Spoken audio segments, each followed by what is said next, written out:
20,000 Leagues Under the Sea, Chapter 4. A Walk Under the Sea. We did not speak or move. Suddenly we heard a noise as if something was being pulled back, and lights appeared on both sides of the saloon. We could see water all around us. Only 2 plates of glass separated us from death.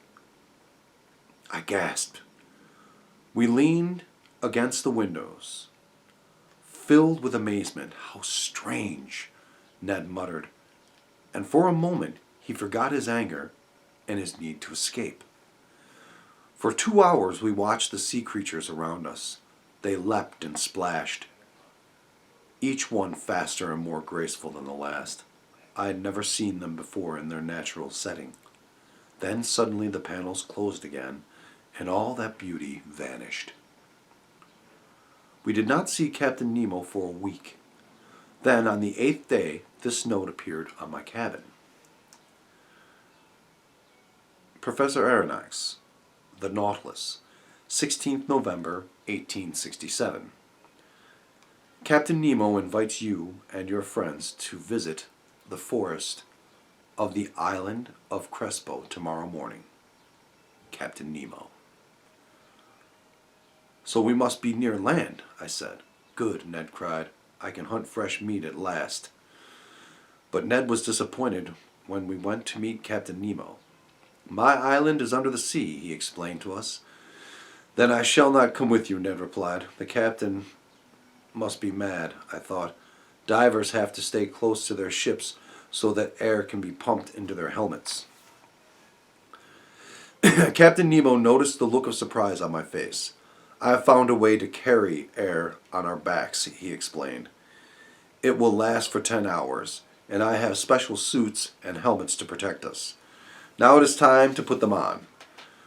We are 30 feet under water, he said. How do we get outside?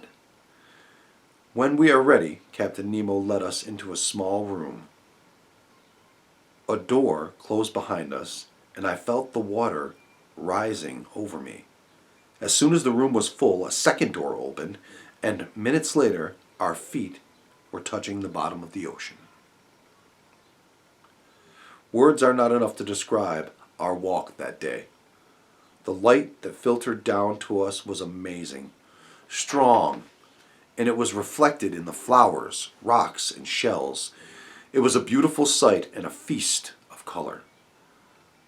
The forest of Crespo was full of large plants like trees, all growing straight toward the surface.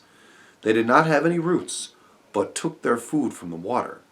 They had brightly colored blades instead of leaves. We were very tired as we made our way back to the Nautilus. I was on the point of collapse when we saw its lights gleaming ahead. Suddenly, Captain Nemo turned round and pushed me to the ground.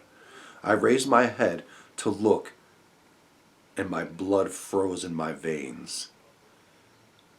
It was staring at the terrible shark. Its jaws were frightening. Fortunately, they had not seen us. We escaped death by a miracle. Half an hour later, guided by the beam of light, we were safely on board the Nautilus.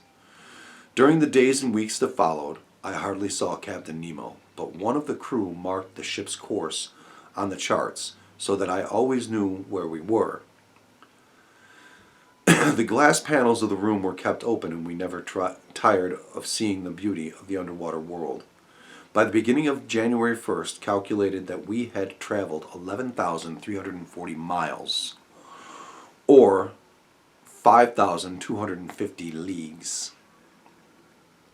Since we had left Japan, now we were cruising through the dangerous waters of the Coral Sea, northeast of Australia, to reach the Indian Ocean.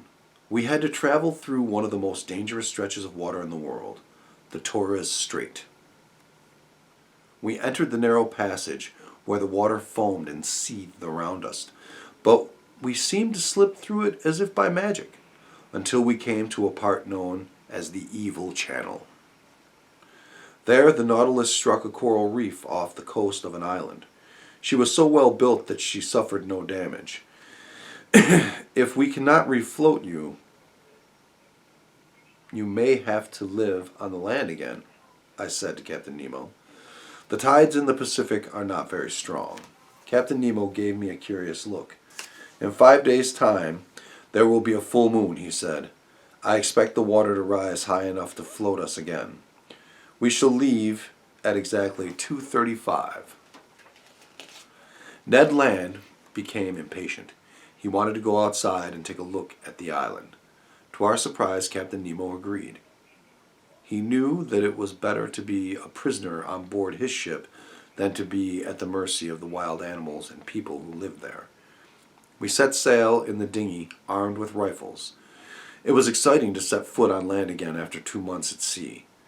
Ned could not contain his joy at being free at last and being able to hunt for meat. He went back the following day too and explored until darkness began to fall. What would you think, Ned asked, if I suggested that we never go back to the Nautilus? As he spoke, a stone fell among us, followed quickly by another. We jumped to our feet and raised our rifles as a group of Papuans with bows and arrows appeared at the edge of the forest. We managed to reach the boat safely, but as we pushed out to sea, there were more than 100 men screaming and shouting at the water's edge. By the time we reached the Nautilus, the shore was silent, and I went back to my cabin to sleep. The next day, as the morning mist cleared, I saw the Papuans. They were nearly all armed with bows and arrows and slings full of stones. They prowled around the ship during that low tide, but they did not cause any trouble. As we waited for the water to rise, Ned and I went outside to fish and look for interesting shells. We did not notice that about 20 canoes had surrounded the ship until arrows struck its side. Then we ran back inside and Captain Nemo closed the hatches immediately. I decided to go to bed, but I slept badly. I could hear the footsteps and shouts of the Papuans walking up and down above me. How will we be able to take in fresh air before we leave tomorrow, I asked myself. They will kill us if we open the hatches. End of chapter 4.